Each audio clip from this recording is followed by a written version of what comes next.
Ya estamos de regreso aquí en Los Periodistas. Gracias por acompañarnos aquí en este espacio de información y análisis. Fíjese que recientemente se dio a conocer una investigación, Los Millonarios del Agua, de Wilfrido Gómez Arias y Andrea Moctezuma, que dice que el 1% de las concesiones privadas acapara el 22.3% del agua de todos los mexicanos y concentran 13.183.000 de hectómetros cúbicos, equivalente a 1 millón de metros cúbicos anuales, para fines lucrativos.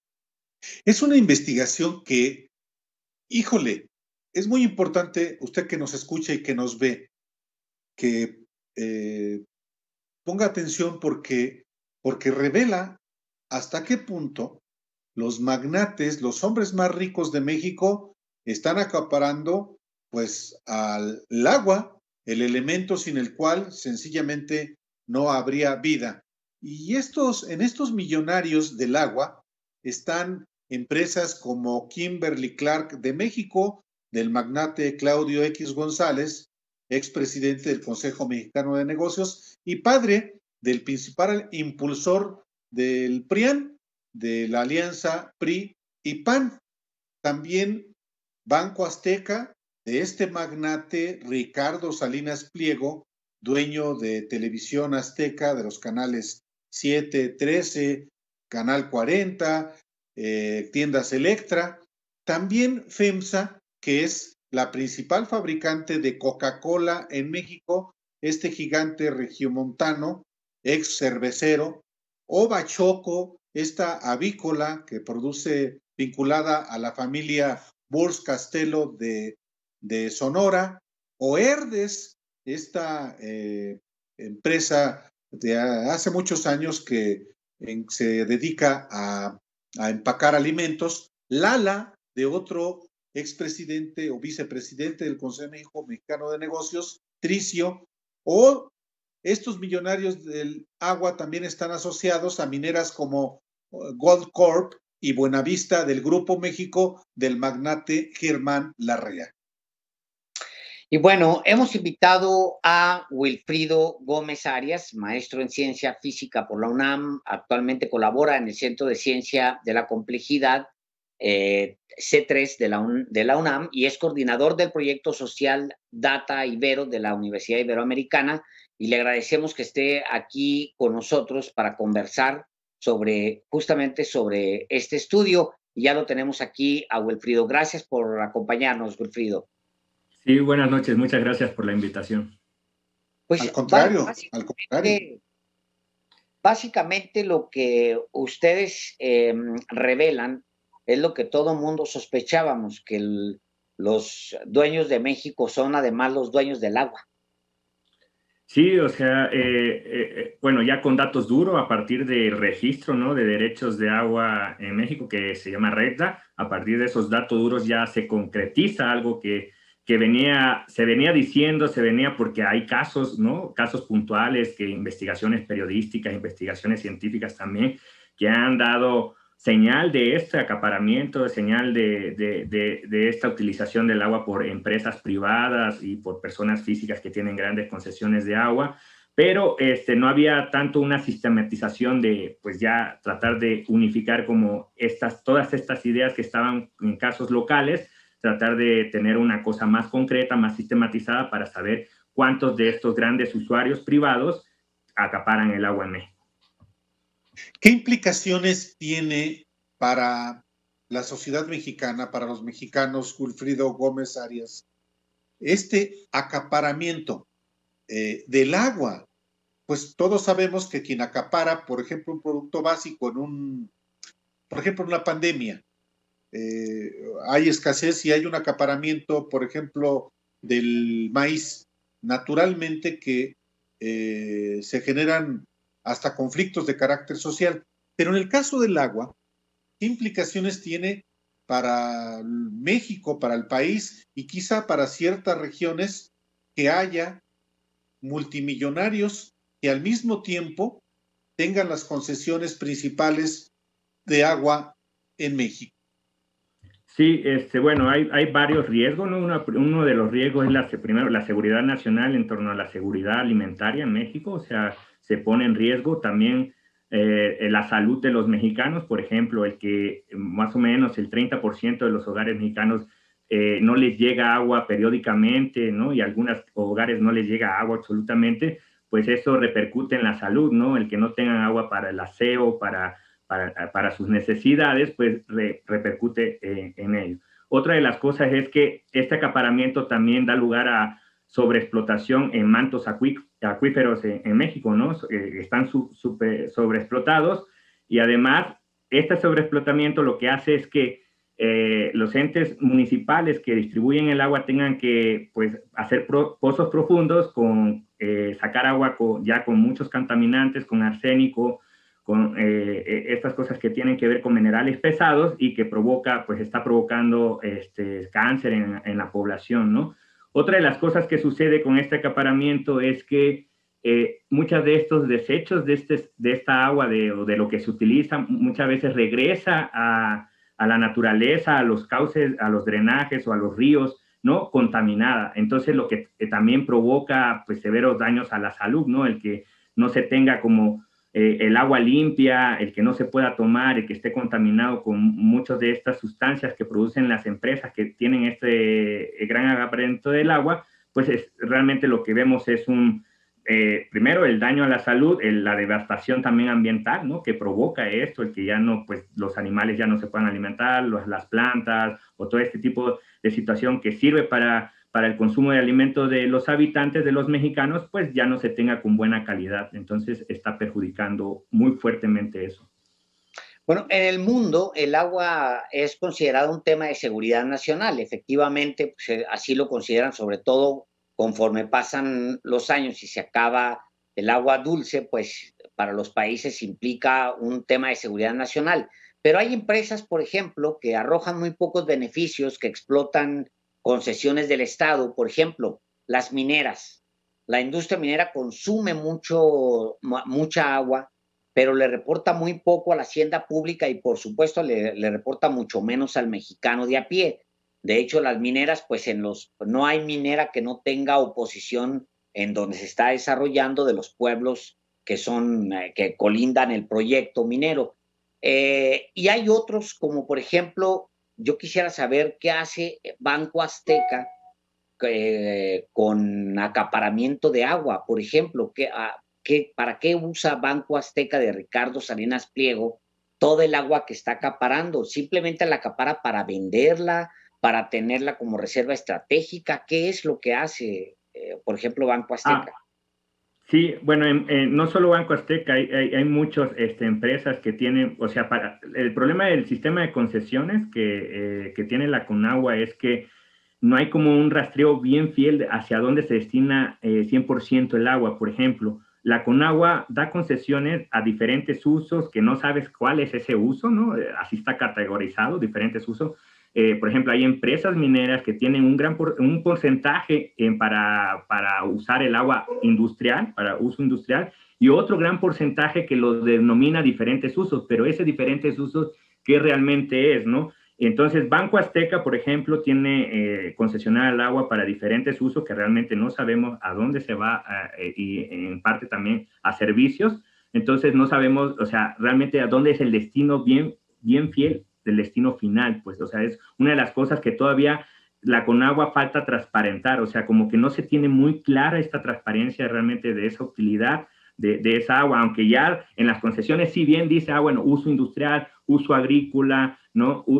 Servicios, y etc. de uso público, ¿no? Urbano, uso para generación de energía eléctrica. Entonces, pero cuando tú metes la categoría, que hay muchas concesiones que tienen esa categoría, diferentes usos, realmente la pueden estar utilizando para uso industrial, la pueden estar utilizando para quién sabe qué, ¿no? O sea, realmente es una de las cosas que falta todavía transparentar.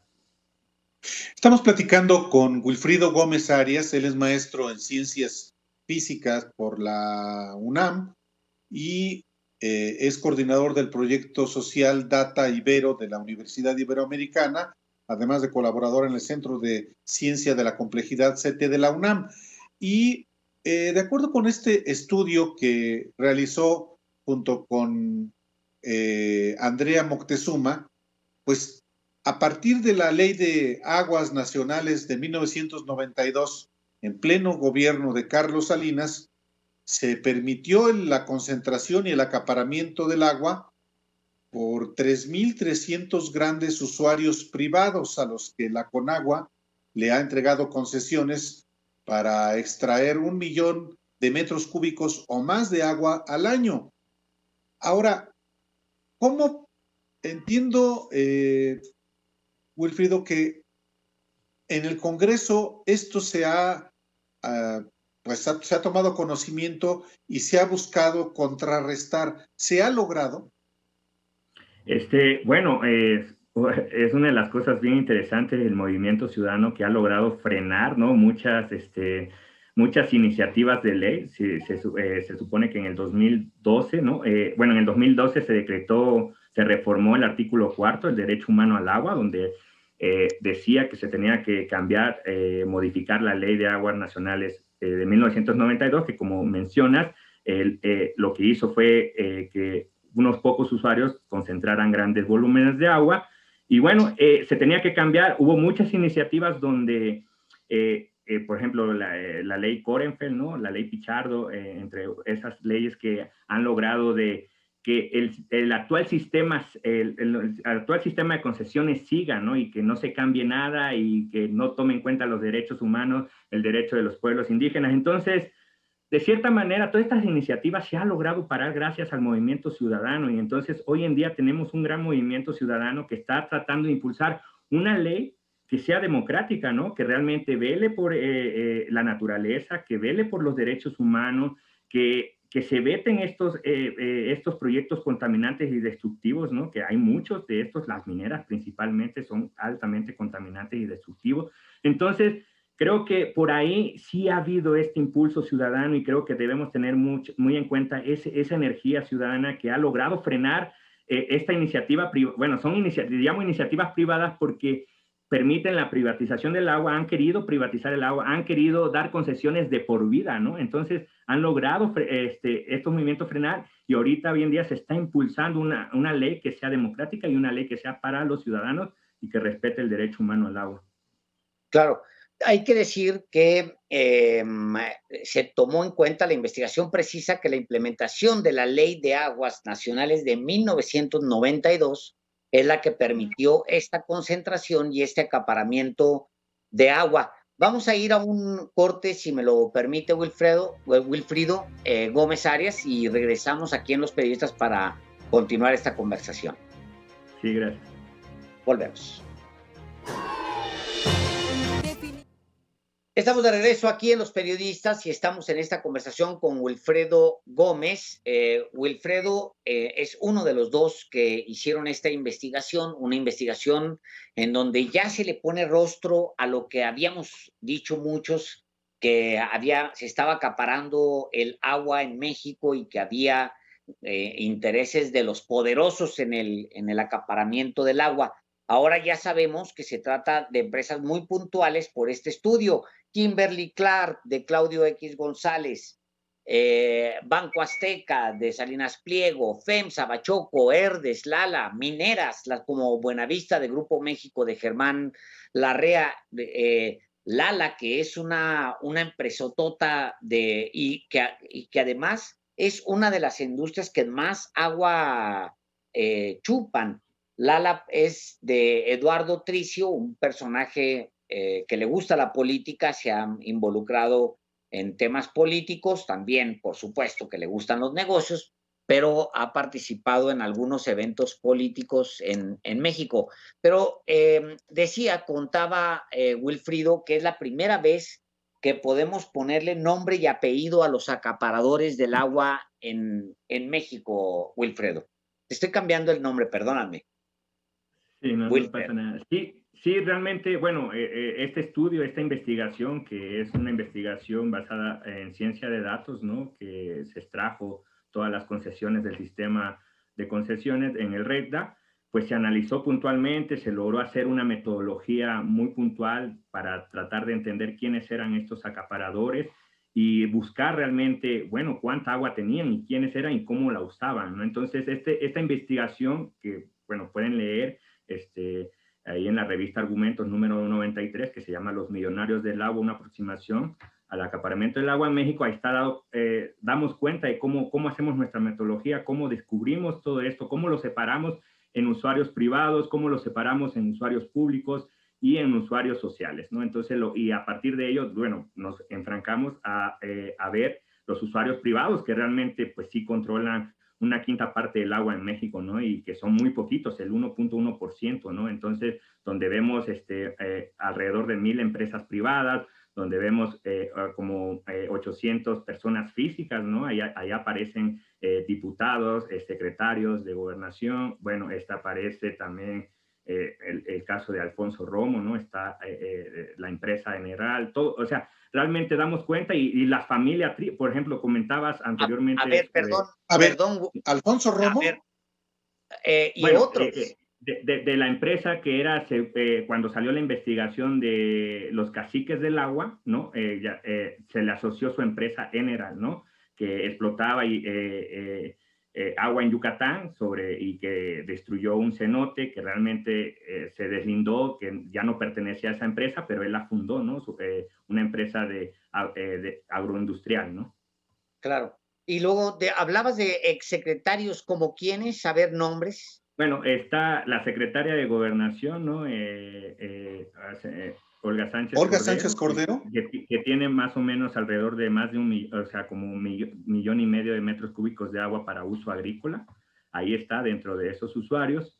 Caray, ¿dónde? ¿Mande? Bueno, es la gran pregunta, ¿dónde usa esa agua para uso agrícola, ¿no? Y qué es lo que hace. Entonces, pero está ahí su nombre, ¿no? Está su nombre, aparece como de los grandes millonarios del agua también. Bueno, la familia Tricio, ¿no? Mencionabas anteriormente que Eduardo Tricio, no solo es Eduardo Tricio, sino que está toda su familia, hay muchos miembros de su familia que al sumar toda el agua suman como 30 millones de metros cúbicos de agua, ¿no? Entonces es muchísima agua la que tienen entre familias. Otras investigaciones periodísticas que logramos contactar, hay estas también relaciones familiares, ¿no?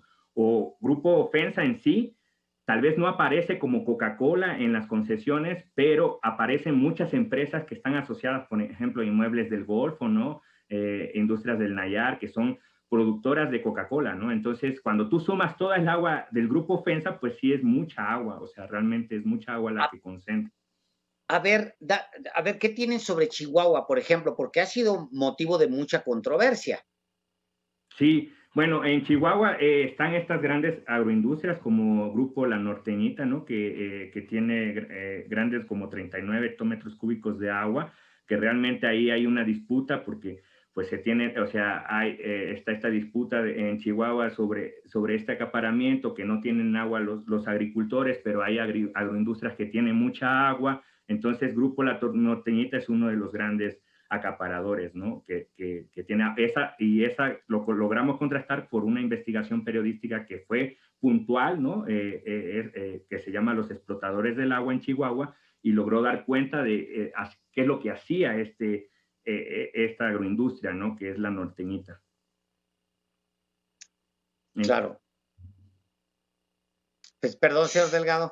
No, estoy escuchando con mucha atención porque en efecto se trata en los hechos de la neoliberalización del agua, como ustedes establecen en el estudio, Wilfredo. Es durante el sexenio que se emite esta ley y es finalmente una orden o una sugerencia del Fondo Monetario Internacional.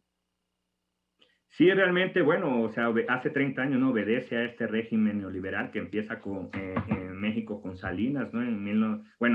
Respecto al agua, empieza con primero la instalación de la CONAGUA en 1989 y a partir la CONAGUA dictó lo que elaboró la ley, que realmente se dio derechos a la iniciativa privada por 30 años y prorrogable a otros 30, o sea, pueden tener el agua por 60 años, ¿no? Entonces, eso, o sea, permitió como de cierta manera liberar un poco este recurso, si bien no privatizarla en el sentido de que puedan tener, pues porque tiene caducidad, pues, o sea, tiene caducidad la concesión, pero son 60 años que pueden tener el agua, ¿no?